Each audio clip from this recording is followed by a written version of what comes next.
Bonjour, je suis Simon Dirix, coordinateur de l'ASBL Greenotech. Donc Greenotech qui est un groupement d'agriculteurs qui fait de l'expérimentation et du développement et de l'encadrement des agriculteurs en agriculture de conservation. Je m'appelle Guillaume Agnessens, je suis entrepreneur agricole. Notre activité principale, c'est la gestion de fermes complètes. Quand les clients viennent chez nous pour gérer leur ferme, on leur propose systématiquement de passer en agriculture de conservation. Maintenant, on va un peu plus loin, on essaye de pousser le semi-direct sous couvert permanent sur certaines parcelles. On développe et on expérimente le semi-direct sous couvert, donc qui est une technique d'implantation des cultures et des couverts, où en fait on vient semer directement la culture dans un couvert vivant. Donc en 2015 je pense, ou 2016, on a passé nos premiers clients bio. Pour moi la meilleure opportunité à ce moment-là c'était le bio. Et je trouve que maintenant, depuis quelques années qu'on développe des techniques de semi-direct, que ce soit pour les céréales, même pour les betteraves, les chicorées aussi on fait en semi-direct, je pense que la technique d'agriculture de conservation et semi-direct est peut-être encore un cran au-dessus.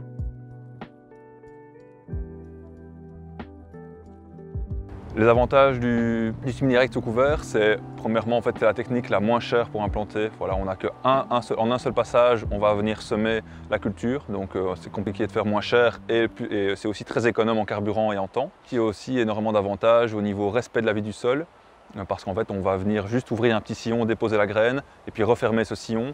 Après, cette technique, elle n'est faisable uniquement si le sol est prêt. Quand on fait du semi-direct, on vient juste déposer la graine dans le sol et on lui dit débrouille-toi, nous on t'a posé au bon endroit, donc ça le semoir doit être bien réglé. Donc c'est au sol en fait à fournir à la graine et donc à la plante tout ce dont elle a besoin.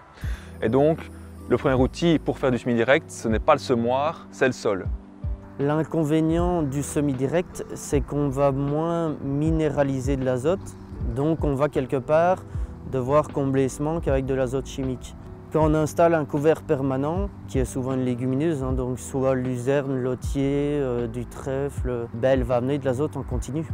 Et donc ça veut dire qu'à partir de ce moment-là, on va pouvoir réduire les intrants. On va commencer par pouvoir réduire un peu les engrais. Quand on réduit les engrais, on va déclencher moins de maladies, on va pouvoir réduire les fongicides. Par exemple, dans une céréale, quand on a un couvert permanent de luzerne, moi je fais un désherbage au semis.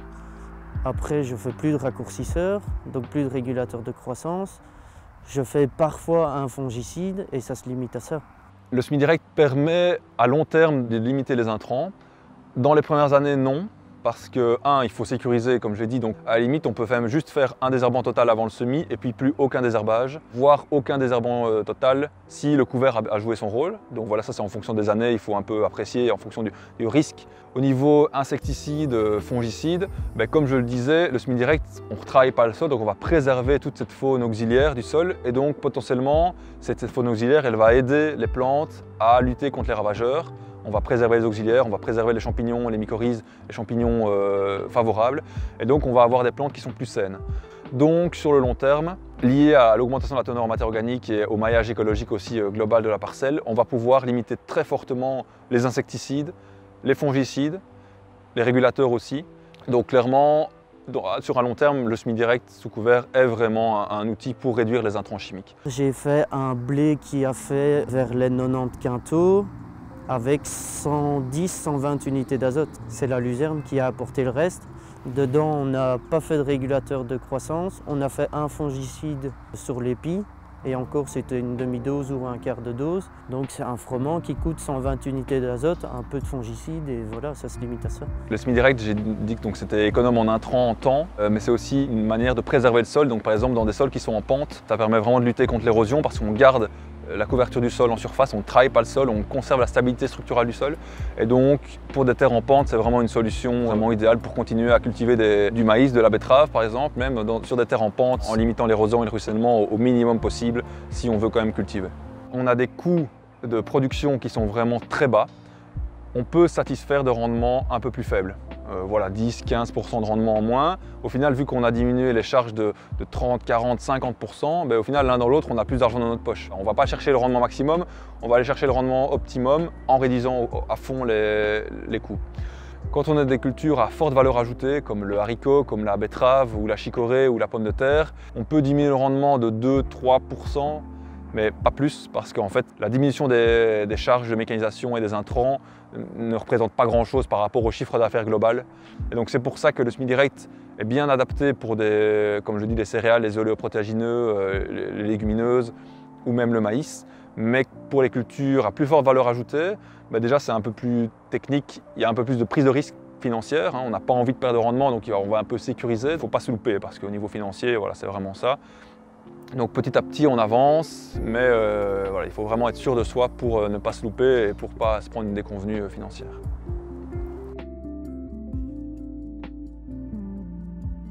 Un bon couvert, c'est un couvert qui est composé d'au moins 3, voire 4 espèces différentes. Dans ces 4 espèces, on va essayer d'avoir au moins 3 ou 4 familles différentes, donc une graminée, une brassicacée, une légumineuse et une autre famille, style du lin, du tournesol, la facélie. Et donc par exemple, un couvert classique, on va dire, ça va être une graminée, l'avoine, une autre c'est la facélie, une légumineuse, la vesse et du radis chinois, donc une brassicacée. Et ça c'est un couvert qui va fonctionner dans à peu près toutes les situations. Pour un couvert permanent, je pense que déjà il faut associer plusieurs espèces. Je pense qu'une association de luzerne, lotier, trèfle serait bien. La luzerne seule ne va pas structurer assez en surface. Le trèfle va aider, le trèfle va aussi couvrir pour le salissement. Ou alors un tiers de dose de chaque avec trèfle, lotier, luzerne. Ça pourrait le faire, ça c'est peut-être le conseil. L'avantage en fait de mélanger les espèces, c'est que chaque plante elle a des avantages et des inconvénients. Par exemple, la facélie, elle va couvrir assez bien le sol, mais donc au niveau concurrence adventice, elle fait bien le boulot, mais au niveau structuration du sol, elle n'est pas idéale, et puis elle ne va pas non plus fort enrichir le sol. Et donc on va l'associer par exemple avec une vesse, qui elle, la vesse, elle est capable de capter l'azote de l'air pour enrichir le sol, donc on va faire facélie-vesse. Et puis on va amener en plus le radis chinois, qui lui a vraiment un beau pivot et va permettre de structurer le sol, donc on a les 3. Et puis on va ramener de l'avoine aussi, l'avoine a aussi un bon système racinaire en surface, donc va pouvoir aussi bien structurer le sol dans les premiers horizons, alors que le radis va plutôt structurer en profondeur. L'avoine va aussi étouffer, bien étouffer les adventices, et elle va aussi, les graminées aussi sont des bonnes stockeuses de carbone, et donc on va pouvoir aussi enrichir le sol en carbone. Donc voilà, ce couvert, il est bien équilibré. Quand on a un couvert bien équilibré, alors là c'est vraiment la base de la fertilité des sols. Si je devais insister vraiment sur la première chose, c'est observer son sol, investir dans son sol. En fait, quand on met des couverts, quand on diminue le travail du sol, c'est vraiment un investissement, ce n'est pas un coût. Donc ça veut dire que le sol, il vous le rendra tôt ou tard. Et donc quand on a investi dans son sol via des couverts, via du fumier, par la suite, pendant quelques années, peut-être on ne verra pas les effets, mais c'est certain qu'après 2, 3, 4, 5 ans, on verra que le sol, il se travaille mieux, il va vraiment mieux. Et donc après, on va pouvoir commencer à diminuer fortement les intrants, le travail du sol, et au final avoir des cultures qui poussent aussi bien, voire mieux, à moindre coût. Donc voilà, ça c'est tout bénef, quoi.